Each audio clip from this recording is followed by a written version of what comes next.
Ser Podcast. Las 8 de hoy por hoy en Ser Podcast. Hola, muy buenos días. El Gobierno andaluz ha pasado ya el pleno que ayer dedicó el Parlamento Autonómico al escándalo de los cribados de cáncer, pero está por ver que haya superado la crisis, que es la mayor a la que se enfrenta Juanma Moreno y que se produce a menos de un año de que los andaluces decidan en las urnas si mantienen la mayoría absoluta con la que gobierna.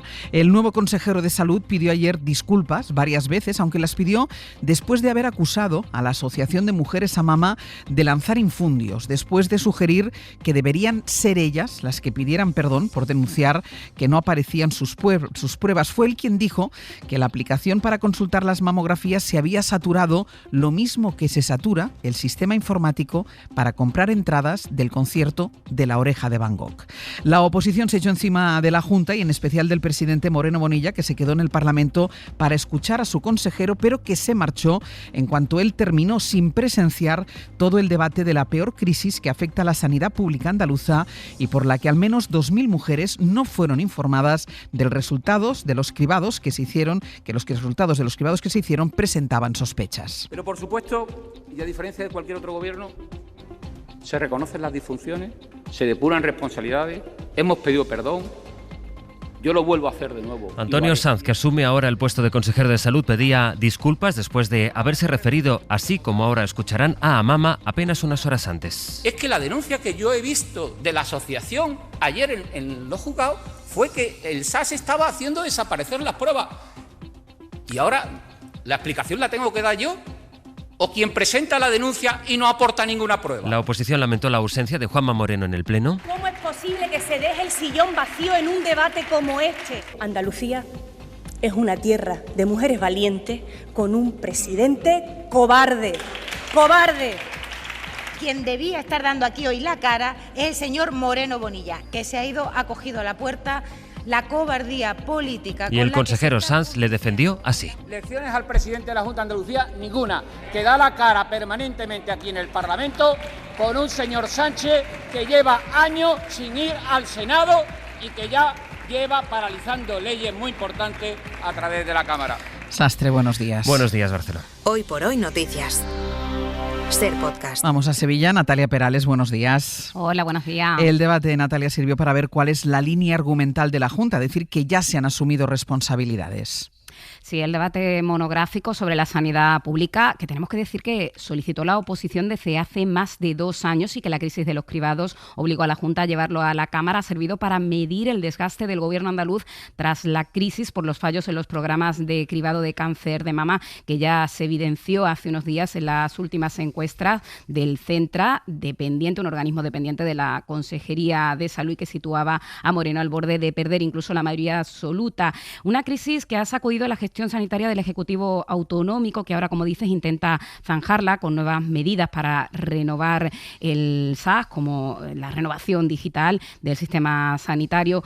Tenemos que decir que el presidente de la Junta solo permaneció ayer en el hemiciclo durante los 20 minutos que duró la primera intervención de su consejero, Antonio Sanz, que se estrenó al frente de Sanidad en sede parlamentaria y lo hizo sin dar explicaciones sobre el origen del fallo en el programa de cribados de cáncer. El consejero destacó que en solo 5 días se puso en marcha un plan para corregir la incidencia y defendió que el sistema sanitario andaluz sigue funcionando con fuerza. Máximo cariño, respeto, apoyo y solidaridad.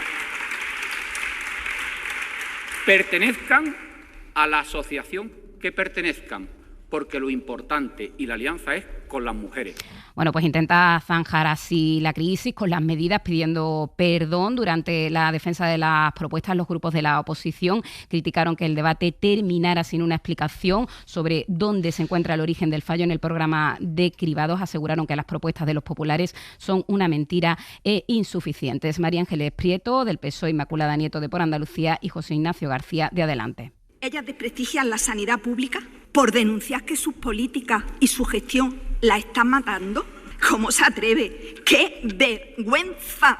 Nos vamos sin la explicación de qué ha pasado con el cribado del cáncer de mama, sin la explicación de a cuántas mujeres le ha afectado. ¿Qué ha pasado? Algo que es inaudito, que 26 días después no sepamos cuáles son esos errores.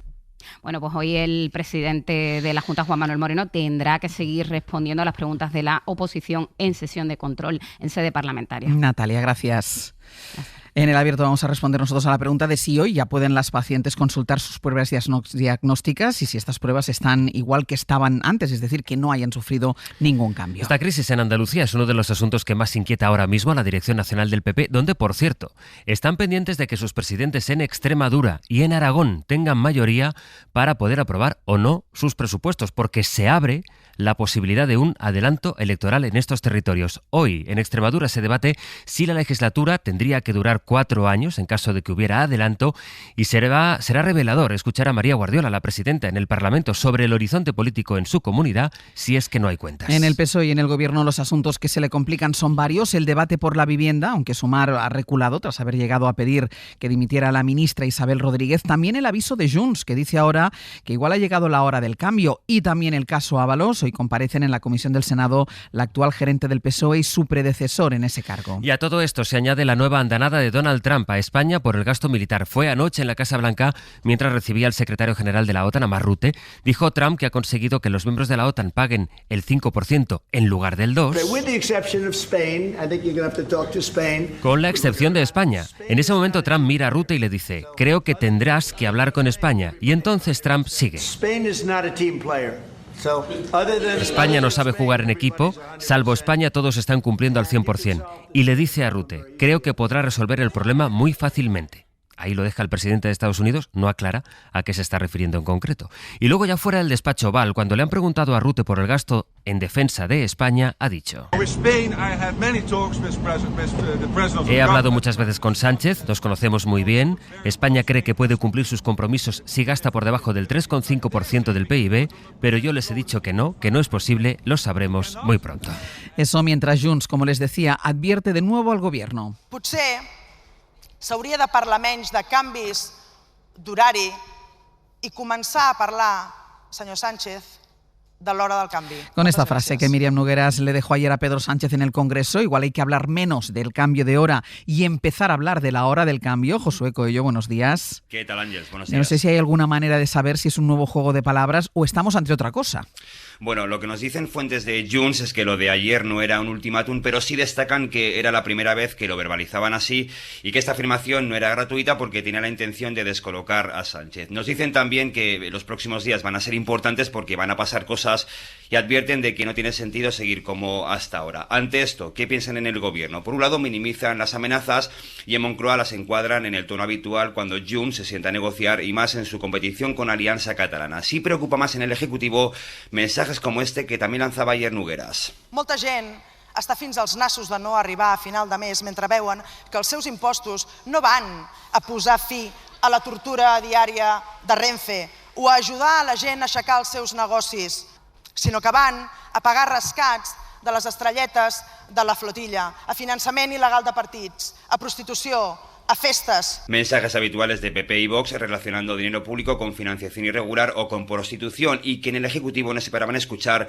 en boca de Nogueras. Aún así, en el Gobierno creen que no habrá ruptura, pero Ángel, sí que hay socios de izquierdas que empiezan a pensar que lo de ayer no era un vacile más y que esta vez sí Junts va en serio con su enésimo órdago. Josu, gracias. Hasta ahora. En el PP creen que Junts va de farol. David Junquera, buenos días. Buenos días, sí, ven la jugada y por eso no subieron las pulsaciones de Feijóo al escuchar a Nogueras. En el PP tienen la sensación de que esta es una parte más de la misma historia, que Junts se prepara para exprimir más al gobierno y para marcar un poco de terreno ahora que le ha surgido competencia en el sector derecho nacionalista en Cataluña. Las relaciones con Junts siguen siendo fluidas cuando es necesario y se aproxima alguna votación en la que pueden unir fuerzas en el Congreso, pero sobre la mesa no ha estado la moción.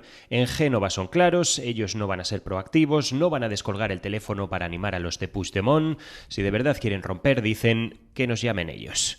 Y la otra imagen que veremos hoy con un gran alcance político es a la gestora del PSOE comparecer en el Senado, en la comisión que investiga allí el caso Koldo. Guillermo Lerma, buenos días. ¿Qué tal? Buenos días. Comparece la gestora del partido y antes que ella lo va a hacer su predecesor en ese puesto, que tiene otra cita la semana que viene en el Supremo para explicar los pagos en metálico a José Luis Ábalos. Sí, esa cita ante el magistrado Leopoldo Puente servirá a Mariano Moreno como argumento para no contestar a las preguntas que los senadores hagan sobre los hechos que están bajo investigación. El que fuera gerente del partido durante la etapa de Ábalos como secretario de organización tiene que acudir a declarar como testigo ante el Supremo la semana que viene y, según apuntan a las SER fuentes socialistas, con toda probabilidad, por respeto al juez, esperará a dar las explicaciones ante el Supremo. Quien sí que dará detalles por primera vez públicamente de cómo funciona el mecanismo de liquidación de gastos en el PSOE es la gerente actual, Ana Fuentes, a la que el PP quiere preguntar por el origen del dinero que se pagaba en efectivo a Ábalos y a Koldo, la explicación de los descuadres que observa la Guardia Civil entre los mensajes y la información aportada al Supremo.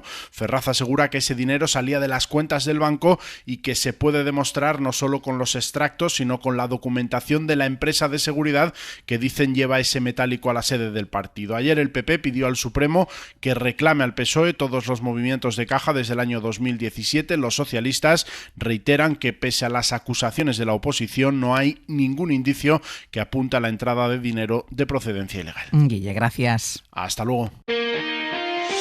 Hoy por hoy noticias. SER Podcast.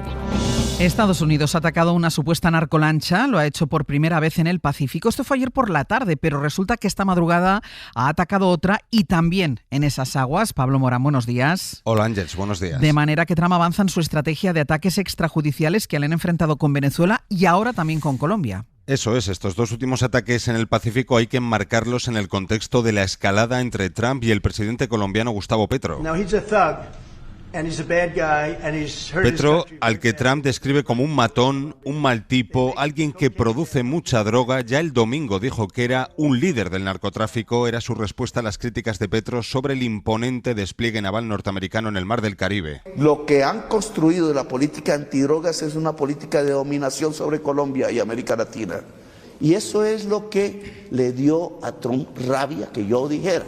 Es una excusa para invadir a Venezuela porque se quieren quedar con el petróleo. Ha sido allí en el Mar del Caribe donde se habían centrado estos ataques extrajudiciales hasta anoche, que han ampliado, como decías, esa ofensiva al Pacífico con uno de los dos ataques frente a las costas colombianas. La condena que ha emitido su gobierno esta mañana reclama a Estados Unidos que cesen esos ataques, pero el jefe del Pentágono anuncia que seguirán porque los narcotraficantes, dice, son como Al-Qaeda. Pablo, gracias. A ti, hasta luego. Y mientras Donald Trump elevando la presión también sobre Moscú a Putin, después de cancelar su cumbre prevista con él en Hungría por la negativa del Kremlin a una tregua en Ucrania. Ahora el mandatario de Estados Unidos ha impuesto nuevas sanciones, en este caso al sector petrolero de Rusia, que es clave para la economía de ese país. Aquí escuchan a Trump hablando de castigo masivo. Es verdad que por primera vez toma represalias directas contra Moscú por su falta de compromiso, dice, con la paz en Ucrania. Y además Washington ha autorizado a Kiev a que use armamento de largo alcance europeo contra objetivos rusos, en un intento de forzar a Putin a negociar de una vez el final de la invasión. De todo esto, en particular de la situación en Ucrania, se va a hablar en la cumbre europea que se celebra hoy y mañana en Bruselas, que va a reunir allí a los líderes de los 27 países de la Unión. Y la novedad es que además de la guerra, esta vez los líderes van a hablar también de la vivienda para abrir el debate de si hay que destinar más fondos europeos a contener los precios. Lo hacen a partir de un informe, tiene datos de Eurostat, que demuestra que en 10 años los precios de la vivienda han subido en Europa, la media en el continente es una subida del 58%. Bueno, pues en España han subido un 72%. Corresponsal comunitario Enrique García Pozo, buenos días. Buenos días. El informe del Consejo concluye que la crisis de la vivienda es ya un problema estructural de la Unión Europea, aunque reconoce variaciones locales. Y en ese sentido, la península ibérica se lleva la palma, porque entre los países donde más se ha encarecido tenemos, además de Hungría, Portugal y España. Y Lisboa, Barcelona y Madrid, las tres ciudades donde los europeos dedican más dinero a pagar el alquiler o la hipoteca, que se come hasta el 74% de los salarios. Solo superadas estas dos ciudades españolas por la capital portuguesa, mientras que en Berlín o París ronda en torno al 40%. El presidente Antonio Costa quiere ayudar a las administraciones nacionales o regionales dando más flexibilidad a la hora de regular, pero a la vez el informe reconoce que la capacidad de Europa para actuar es limitada y que muchas soluciones pasan por los estados. Fuentes de Moncloa adelantan que Sánchez propondrá esta mañana destinar más fondos comunitarios para abordar la crisis de la vivienda. Hoy por hoy noticias.